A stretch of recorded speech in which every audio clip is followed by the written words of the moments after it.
আমরা হিন্দু জন্ম নিয়েছি বলে এটাই আমার অপরাধ? কোনো অপরাধ নেই, হিন্দু ধর্মে জন্মগ্রহণ করা পুণ্যের কাজ। দাদা হিসেবে অতগুলো সোনা অতগুলো টাকা কোথায় পাবো? আমি রাজ্য সরকারকে যতগুলো টাকা ছিল কিচ্ছু নাই, কি করে আমার বাপ মা আমার বিয়ে দিবে? যতগুলো টাকা ছিল কিচ্ছু নাই, কি করে আমার বাপ মা আমার বিয়ে দিবে? আমার যে একটা আশা নিয়েছিল ছোট থেকে যে বিয়ে দেব, এতগুলো সোনা দেব, 3 ভরি সোনা ছিল, 1 লাখ টাকা ক্যাশ ছিল, আর 7 মাস পর আমার বিয়ে, কি করে দিবে? এখানে টাকা রেখেছিলাম, এখানে কিছুটা টাকা রেখেছিলাম, কিচ্ছু নাই।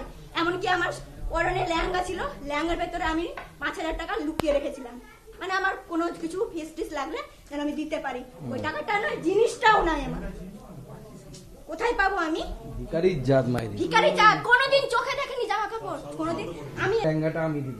বিয়ের লেহেঙ্গা চাই না, দাদা হিসেবে দেব। অতগুলো সোনা অতগুলো টাকা কোথায় পাবো? আমি রাজ্য হিন্দুদেরকে লড়তে হবে তো আগামী কে দিনে। দিবে? কে বাস দিবে আমাদের যে আমরা এখানে বাস করতে পারবো না?